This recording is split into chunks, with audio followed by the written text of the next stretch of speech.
What's going on, lasagnas? It's DylanLasagna here. Welcome to my SmackDown reactions from the WWE Draft. So, with that being said, let's talk about SmackDown. So, this draft obviously had a lot of picks. So, I'm not going to get through all of it because that's a shitload of picks. So, I'm just going to go through the noteworthy and top picks in this draft. And, honestly, there weren't that many noteworthy because it was kind of... it lived up to the hype, and I don't know. I'll give my overall opinion on the draft later. So anyway, Seth Rollins was drafted to Raw, and then you had Dean Ambrose drafted to SmackDown as the WWE champ, but then Finn Balor was drafted to Raw, and it was like, oh my goodness, Finn Balor to Raw. It was like, that's definitely where Finn Balor belongs. Like, but then you had AJ Styles to SmackDown. It's like, okay, AJ's to SmackDown. It's like, and then John Cena later gets drafted to SmackDown, but so does Roman Reigns get drafted to Raw. It was like, oh my. So Raw officially becomes the Roman Reigns show. And then the women's champ Charlotte gets drafted to Raw, along with Dana Brooke eventually later on. And then Sasha Banks gets drafted to Raw too. And then New Day gets drafted to Raw. Enzo and Cass gets drafted to Raw. American Alpha gets drafted to SmackDown. Nia Jax gets drafted to Raw. And then New Day is drafted to Raw. And do you get my point, lasagnas? Raw almost got the majority of the most noteworthy and top picks in the draft. SmackDown didn't get almost pure shit. It's like, aren't you trying to rebuild SmackDown? Like, aren't you trying to make it as equal and more dominant than Raw? It's like, what the heck is this? It's like, this is just like favoritism right here. Like, it's like despite the fact that SmackDown's going live, Raw is still the #1 priority in the WWE. That's so unfair. And then Brock Lesnar to Raw, like, I thought he was gonna like be on a certain show because he only wrestles like how many times a year, and like just like the Undertaker, he didn't get drafted to a show because I don't think he was even eligible to be drafted because he only wrestles like once a year, and neither does Triple H because he only works in NXT now, and he barely even wrestles. But I don't know.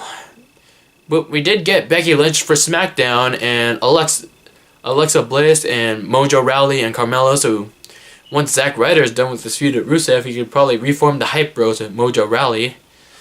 I don't know. It's just a weird, disappointing scenario for SmackDown because for Raw, they got the tag champs, the women's champ.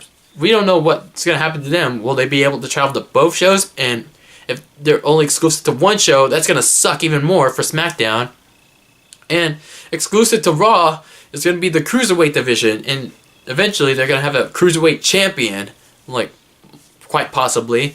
And if Seth Rollins and Roman Reigns were to win the WWE Championship from Dean Ambrose, that's going to go to Raw. And Shane O'Mac and Daniel Bryan will have no choice but to bring back the World Heavyweight Championship to SmackDown. It's kind of unfair to SmackDown because all they have left, if they don't bring back that world title, is the Intercontinental Championship.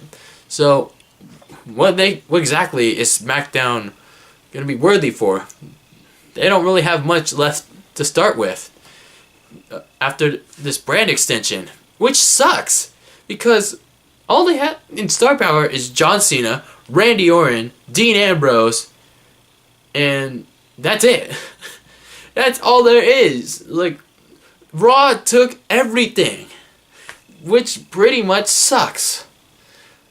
I don't know. It's like, what is Vince McMahon thinking? Like, oh, SmackDown's going live. I don't care. Let's still make Raw the #1 flagship show on the WWE. Yeah.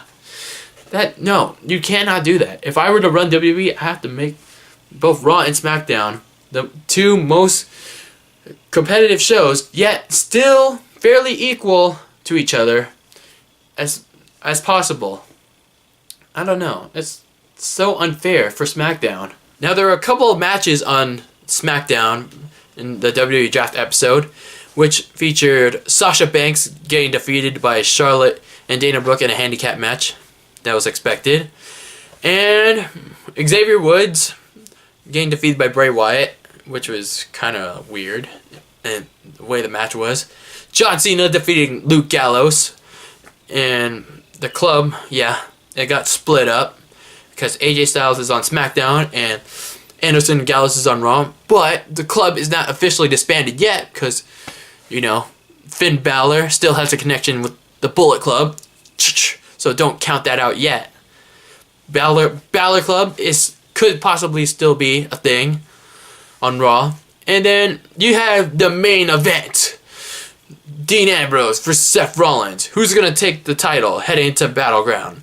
And this is a pretty cool match. That was a pretty cool main event. Seth Rollins decided to pound the pudding out of Dean Ambrose before the match.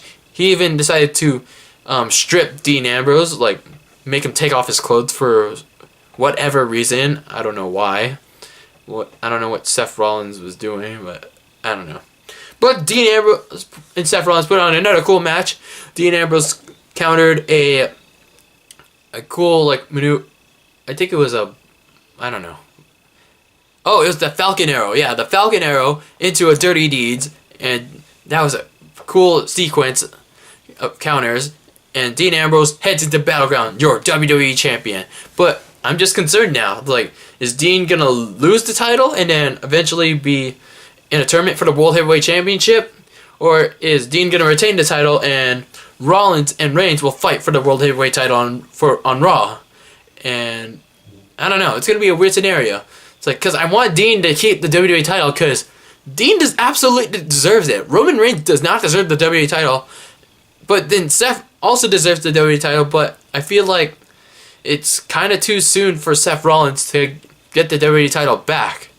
So maybe he and Roman can fight for the World Heavyweight title if they decide to reinstate it. Because they eventually will have to on Raw, but it's going to be a weird, strange of events heading to Battleground. But I'll talk about that more in my Battleground predictions video. You know what I was also pissed off about? Where was Bayley? Why wasn't she drafted? There were a bunch of hugger sections signs planted on seats almost everywhere in the arena, and what did WWE decide to do? Not draft Bayley. Why would you put hugger section signs if you were not gonna draft Bayley at all?